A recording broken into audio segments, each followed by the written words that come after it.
over time, CRA has gotten better, but they're slow. This rule was only developed in 2023. Where were you in 2017 when I wrote you a memo?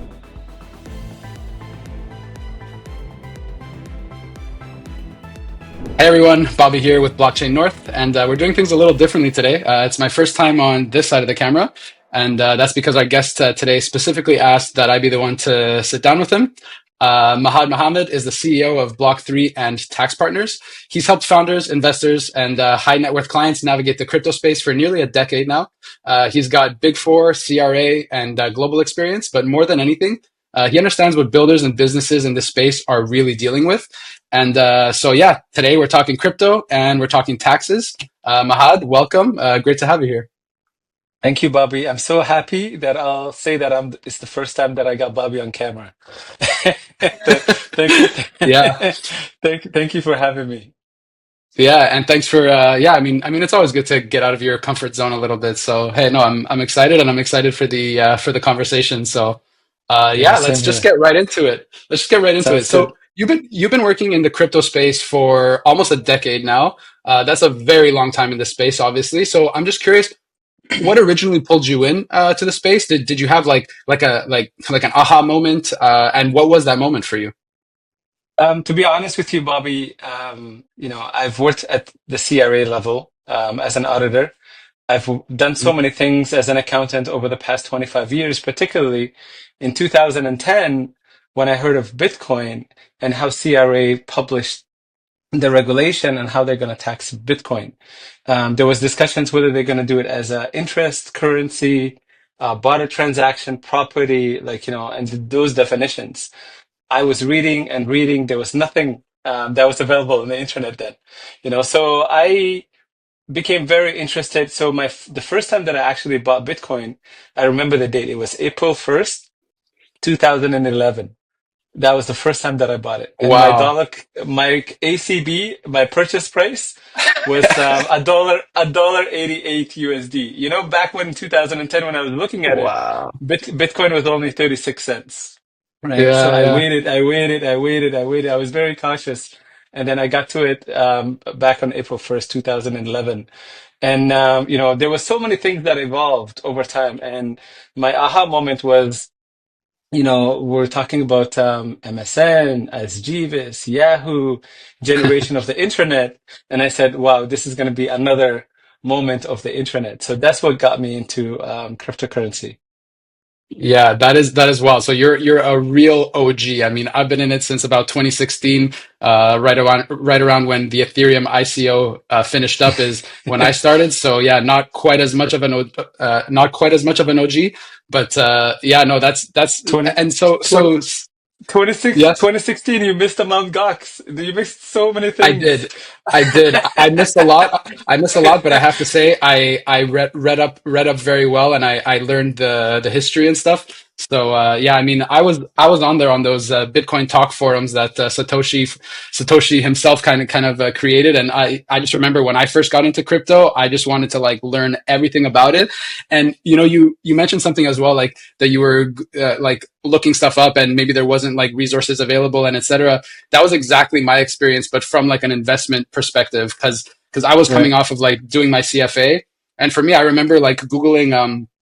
I actually still have a screenshot, but I remember googling how to hedge a crypto portfolio or how to hedge a Bitcoin portfolio or something like that, and I just remember getting like literally no results, like literally nothing came up, and I was like, okay, yeah, there's just no resources on this whatsoever. So yeah, no, very Right. exciting. And No, I'm so happy. I'm happy that yeah, you're yeah, saying that. Don't tell me that Carlos Matos from BitConnect got you involved back in 2016.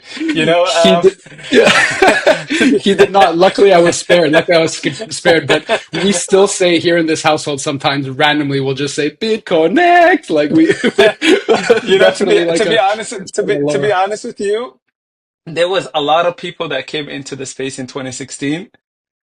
Yeah. And, going to those conferences, those meetups back in 2011, 12, 13, there was like nobody, right? So I Yeah. remember sitting with my Tim Hortons coffee, like waiting for someone to show up, and nobody would show up. And then in 2016, the spaces started coming in, and I was like, wow, how did you hear about Bitcoin? what did you learn? And everybody's saying Carlos Matos, BitConnect, BitConnect. They invested in BitConnect. But for me, I already had an experience of Mt. Gox going down in 2014. So by the time BitConnect came, I was like, I'm already scarred. So, so that's what happened. You work with such a wide range of people at Block 3, from like early stage founders to family offices. With everything that you're seeing like on the ground, what's got you most excited about where crypto is at right now and where Web3 is headed?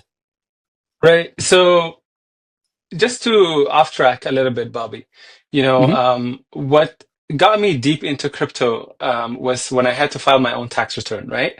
And going back to the research that I was doing about swaps, about tokens, about capital gains, how do I do it? How does it get reported? Canada Revenue doesn't have anything. Cryptocurrency is not, a financial instrument, is a property. Where do I put it? Do I have to file 1135? Those are all the questions that I had back in 2011. The CRA didn't have anything. And Hmm. today, every time that I see in answering your question about a cryptocurrency company, they have the same questions that I had back in 2011.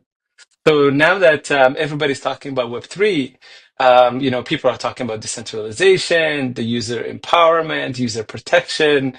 Those are all these positive transparency, security, community involvements, and all these things, which is the same. Again, I have to learn every time something new in order to help our customers, right? So, and this is my self-learning. So when I do have that cryptocurrency company, that it doesn't matter where they're evolving, whether it's mining, whether it's Web3, whether it's staking, mining, doesn't matter what it is. As an accountant, I have to be ready to take on that work and be able to help them navigate. So my model that I always have is that how can I help your business be successful? If I don't know the answers to them, then I'm pretty sure it's not on the internet. So that's how expert that I've became in this space. You've worked with clients basically across the globe, from Canada to the UAE to the US to Italy. I'm wondering, are there any major differences in how people approach or how they're adopting crypto in those regions? Frankly, the answer is no. Everywhere is Hmm. consistent.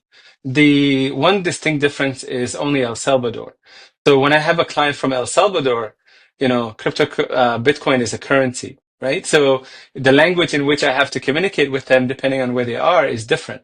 I have clients from South Africa, I have clients from Belize, I have clients from UK that deal with HMRC. I have clients that deal with different, the Federal Tax Authority in UAE, and people going to invest in the map properties and stuff like that. Those are all the things, but in answering that particular question, the answer is always the same. They're looking for tax filing. If it's not tax filing, they're looking for a balance sheet. If they're not looking for balance sheet, they're looking to please their venture capital, these Or VCs. If it's not that, then I'm doing an audit. If it's not that, I'm doing accounting. It's all the universal language that all applies. The only thing different is from one country to one country. They have different regulations and different interpretation, but the bottom number is the same, in terms of how to do the workload as an accountant. That makes sense. That makes sense. And yeah, Mhm. so what's one thing that you think most people still get wrong about this industry? Like, especially those coming in maybe from the traditional finance world. Like, what are some of the greatest misconceptions that you think people have about crypto and about Bitcoin, and maybe relating it to like taxes, but even just the technology itself? Right. And this question comes up all the time. And even when I'm looking to hire an accountant, the traditional accountant is not going to be successful in crypto. That's what I say, Mhm. because 1 hour in crypto is a lot of time. Um, I know that well. then, I have the gray then hairs. everybody's stressed. So 1 hour in crypto is a long time, and a traditional finance person or a traditional accountant, when you tell them, "Oh, it's okay, capital losses, don't worry, there'll be a bull run, and they'll use it for that." And a traditional accountant doesn't know. So one thing that I have to say, which is also important, that a lot of people have to change their mindset when they come to the space, is that there's no record keeping. Like if you go to TD Waterhouse from a perspective of Canada, if you buy stocks, TD Bank is obligated to issue those statements. They keep the record keeping for you. They do Yeah. all those things for you. The purchase price, the purchase date, the sale price, the sale date. So if you pass away, or if you go through a separation, or if you have to file your taxes, everything is already documented nice for you. People got so used to that, and then they come to this space, and this space, they're like, what do you mean I have to keep my records? My records is on Index. Can I just not go and ask Index to give it to me? What about CoinSquare? Then I have to say, no, you have to send me the CSV files. And then I have to put a report together for you. It's like, what do you mean you have to put a report together for me? Like, those are the questions that people's mindset have to change when they come into the space. Now, what I like though is that the Canadian government has evolved over time. And Mhm. this is one of the key things that I really like about this industry now, so than back in 2011, because in 2011, I was like using my notepad, I was using my Excel, but now the Canadian government has pressured the Canadian exchanges like CoinSquare, MDAX, BitBuy, Coinberry, all these, they have to issue a monthly statement Mhm. or a year-end statement. And those year-end statements, let's say if you die or you're going through a separation or you haven't filed your taxes for a couple of years, at least you have a framework of where you can start from. That framework allows me as an accountant to say, okay, I see that you bought Bitcoin on May 12th, 2023, and then it's no longer on Coinberry. It doesn't show that on the report. Can you find out where you got it from? Can you bring your laptop and show me? Then I would help them and navigate to see where it was sent to. Whether it's, they ended up Richard Hart's, coins of Pulse Chain or Pulse or Hex, whatever the case might be. I've seen it all, Bobby. And as an accountant, I have to be an instrument, as an added value to my clients to be able to help them navigate that. So record keeping is very important, understanding the space that it changes, frequent and fast, and it's a high volatile asset. So you cannot just think that, oh, I'm going to buy Tesla stocks and I'm going to wait and, I'm going to sell it tomorrow. Tesla might go down 1%, but, yesterday we got a God candle, when Donald Trump announced that Wasn't that he's something? pausing the 90. Right. So everybody, like, all of a sudden everywhere else, Telegram, Discord, everybody's like sending God candles. So that is the difference between being in crypto and being a traditional accountant, right? You will never understand this side unless you take the time to learn, and that takes time, and that's what I had to endure over the course of the last 10 plus years to be able to get to where I got to, right? Nice, nice. Yeah, and you mentioned governments and regulators. I'm curious, what do you think government and regulators are still maybe getting wrong about this space? Like, how can they do a better job supporting the innovation here at home while still, protecting consumers? Are you seeing that they're adapting quite quickly, government and regulators? Are you encouraged, or do you think that there's still, some work to be done there? Right. Over time, and again, knowing that there was nothing back in 2011 to now, seeing CRA, they've gotten a lot better in terms of issuing tax policies related Hmm. to this industry, right? Now, I feel like CRA could do more, could help accountants and other people in having clear tax policies, and as well as helping us with standard reporting tools. Like, what are Hmm. reporting tools that we can use in order for us to be able to, as accountants, to follow what the government is requiring us to do, as individuals, as taxpayers, as accountants, as individuals, and then taking on, not always being reactive, but being proactive in terms of providing guidance that are tailored to this industry. I'll give you an example. When staking Hmm. came, CRA didn't know what staking was. And I wrote 7 different tax ruling memos, and I wrote them back in 2017. So I didn't get a response until 2021. From 2017 to 2021, that's a lot of time in crypto. Like, how many bull runs did we miss in those, right? Yeah, yeah. So, so my point in why I'm saying this is that over time, CRA has gotten better. but they're slow. There's like we have to wing it. We have to learn it. We have to develop our own policies in terms of what CRA would expect. But then when CRA audits, they say, well, no, this is not the right interpretation. This is the right interpretation.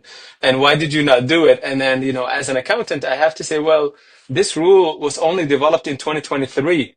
Where were you in 2017 when I wrote you a memo? Right. And here's my memo, right? So that is what I've done for our clients in terms of helping them.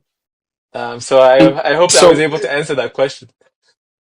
yeah, you definitely did, but that just kind of brings me to my next question, which is like, how is the CRA keeping up with all this? Do you think that like internally, do you think that they're educating themselves on the DeFi and DAOs and the NFTs? Like, are they going to be able to keep up with this? Because if we see the adoption that we expect to see within the next 5, 10 years, I can imagine there's going to be a lot more of that kind of activity, DAO activity, DeFi's, NFT space, staking, like you said. I mean, you were talking about staking back in 2017.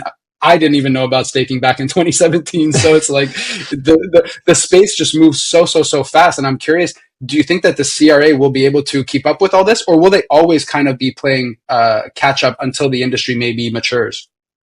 This is Bobby, you're right. This is again my frustration as an accountant because you talk about, oh, I didn't know there was staking in 2017, but being part of it in 2011, I have 6 years on you to figure out, like, like how many times did Bitcoin fork? From 2011 to 20, so there's Bitcoin Gold, there's Bitcoin Cash, so many types of Bitcoins that I received, and every time something happened.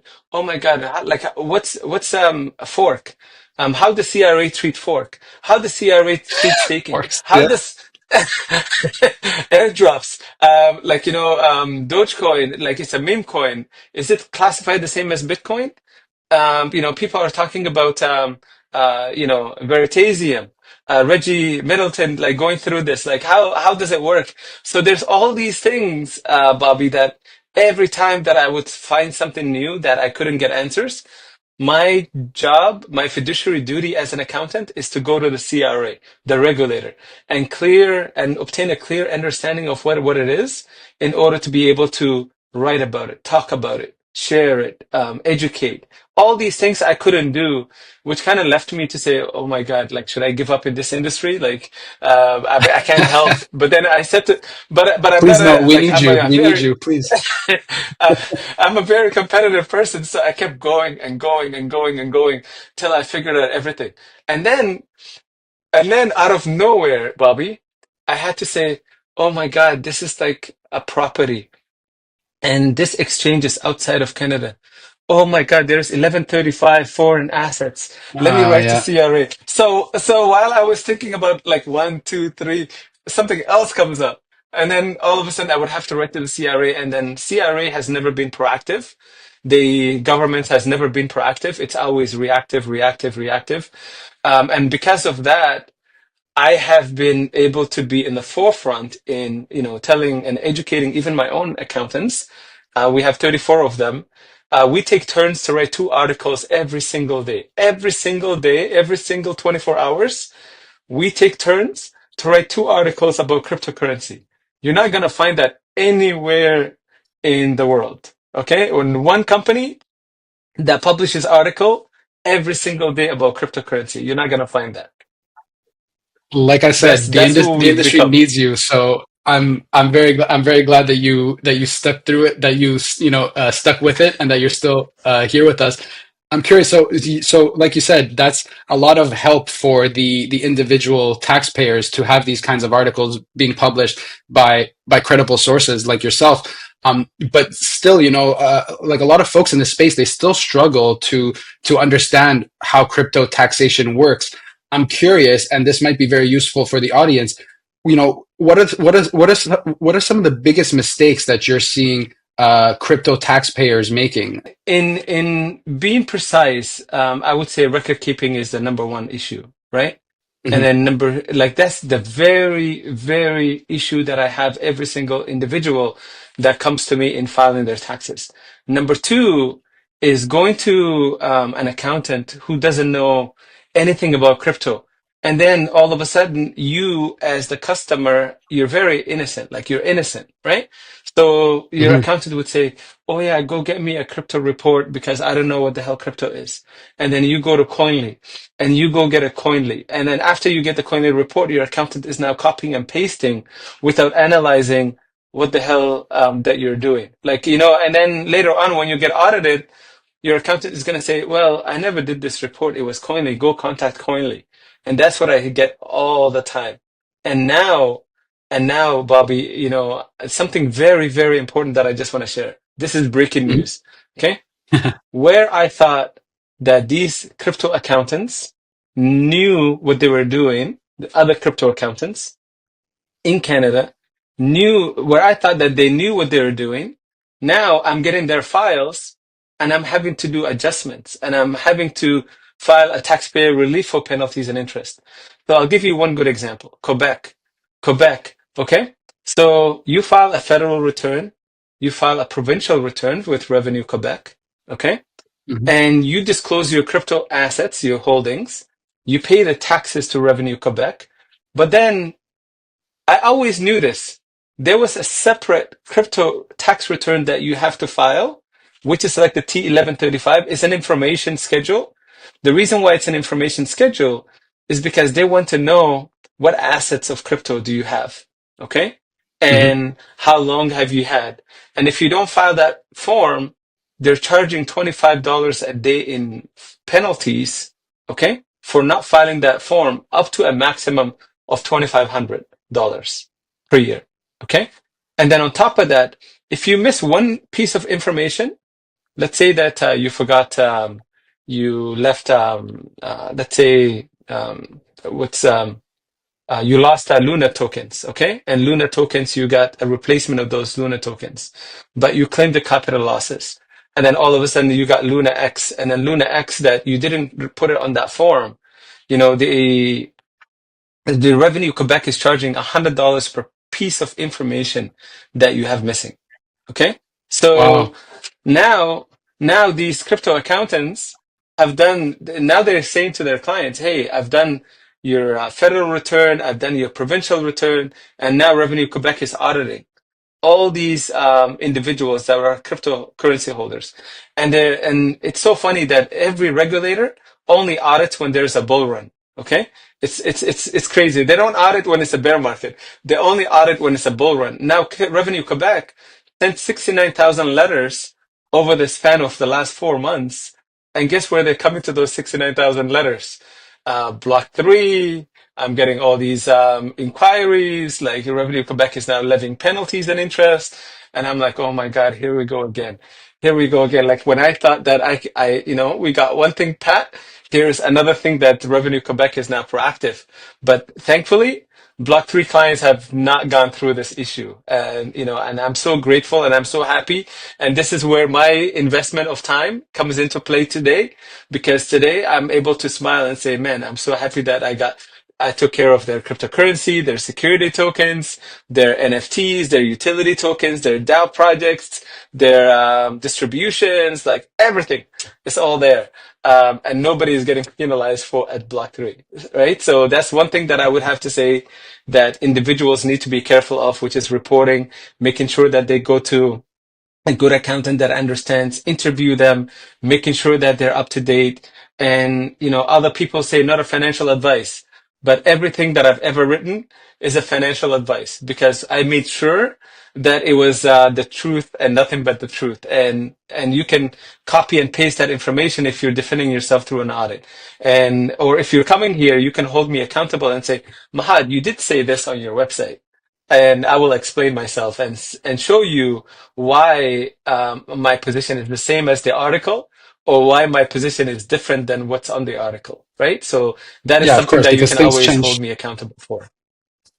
Yeah, of course, because things change all the time. So something that might be on your website that was posted 1 year ago could all of a sudden things can change. Of course, yeah. And so I'm wondering if Mhm. let's say someone has been doing their taxes and they have not filled out that crypto asset return. What would you suggest they do to rectify that situation? Should they like?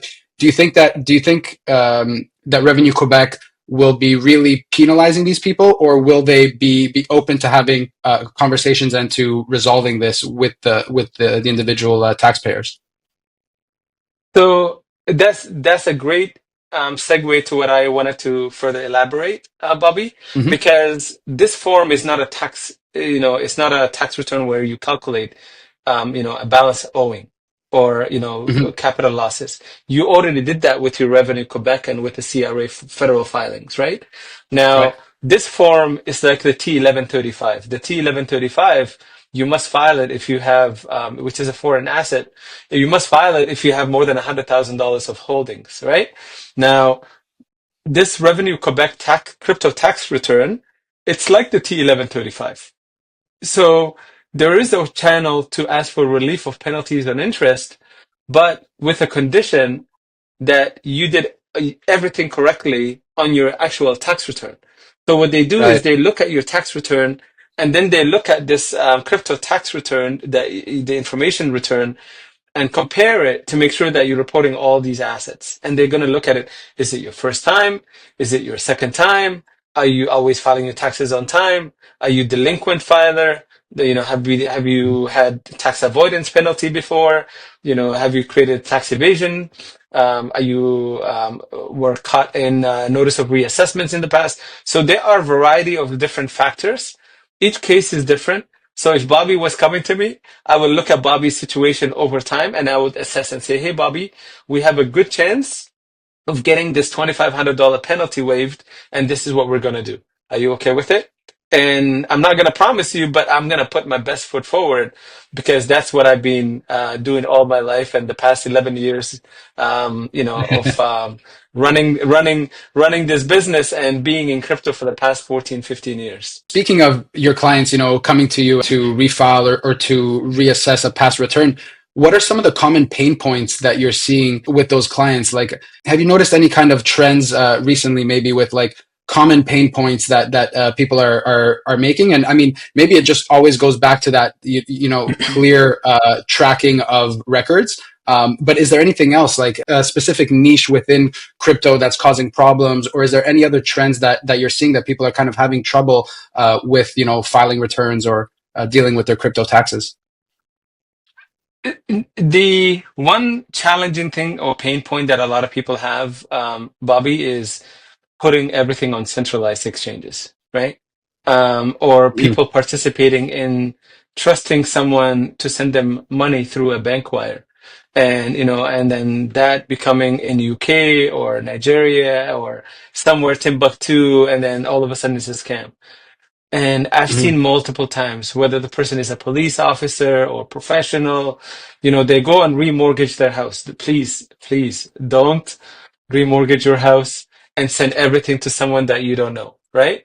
Use the regulated Canadian exchanges. First, before you do any of that, educate yourself. Once you educate Yeah. yourself, and then go and put it on Ontario Securities Commission exchange, crypto exchanges like the CSA, the Canadian Securities Administration approved list of crypto exchanges. CoinSquare is the best. Kraken, Coinberry, Index, use them. And then once you move it to those exchanges, move it to a hardware wallet where you can monitor and control. Because that is one pain point, because what happens is that they go and I did it. I did it in 2014. I did it in 2011. When I bought my crypto, I put it in Mt. Gox. And when I put it in Mt. Gox, guess what happened? But then how many things have fallen since Mt. Gox? FTX, there was the Three Arrows Capital, there was the Genesis, there was a Luna, there was Anchor Protocol, there was all these things. Please, that's one of the pain points. Be control of your assets as number one. Number two, keep a log of all the things that you're doing. You tend to forget what you've done yesterday, so please keep a log of all the things that you've done. If you're a holder like a Michael Saylor, fantastic. You don't need to worry about it. It's on one ledger. It's there if you're doing your dollar cost average. But keep cognizance of going to someone who's a professional that understands. It's okay to do your own tax return. It's okay if you are so religiously in Coinly and Coinly makes you the promise to the moon. But then Coinly is not going to tell you. Coinly is not going to tell you to file the Quebec tax return. Okay, an accountant will tell you that. Coinly is not going to tell you you're a trader, not an investor. They're going to calculate everything as if you're an investor. So understanding and educating yourself if you're an investor or trader, understanding that you have to go to a professional to do it. This is not a space where you want to play because the banks issue those transaction reports, but there is no transaction reports here. You have to do that due diligence and you need to work with somebody who understands that. And then if you do get audited, making sure that you subclass all your holdings. You know, what's a cryptocurrency? What's a security token? What's NFT? What is a utility token? Staking, minting, airdrops. Like, you know, you need to create all those record keeping in order for you to be able to have that knowledge. Because at the end of the day, guess who has to answer those questions? You. And if it's not you, who would you go to? But if you came to block three, you don't need to worry about that because we already have verified all your information and we've already produced those reports for you. And then you can go religiously and use those reports in terms of making sure that you're filing your taxes accurately. And if you do get audited, you could say, hey, Mahad, I got this letter from Revenue Quebec. Can you respond to them? No problem. It'll be done within the same week, right? Because the work has already been done. So there's no need to review the work that has already been done. Another accountant would say, I don't know what you did, so let me have a look at it. Oh yeah, you gave me the Coinly report and it's not acceptable. You know, so those are things that you can count on us to be able to deliver that. And so, Mahad, this interview has been super, super insightful. Thank you so much. We covered a lot. Just a few more questions here, just to conclude us. I'm curious. So, if someone's building in crypto right now, what is one piece of advice that you'd give them to help survive and succeed through the ups and downs that we're all too familiar with? So from an accountant perspective, I would always say be patient. You know, have a game plan and stick to the game plan. Don't divert from the game plan, right? Um, I've been in crypto for 14 years, going to 15 years soon. But one thing that I would leave you with is, persevere, like trust the process. Because by you trusting the process, you tend to be more mature, you can, be more healthier. But if you get in the wine of things like ups and downs, you're going to give up. And that's often what has happened to a lot of traders. And being a trader itself, it requires a blueprint, and you need to have that blueprint ready, right? So I would say be like a Michael Saylor.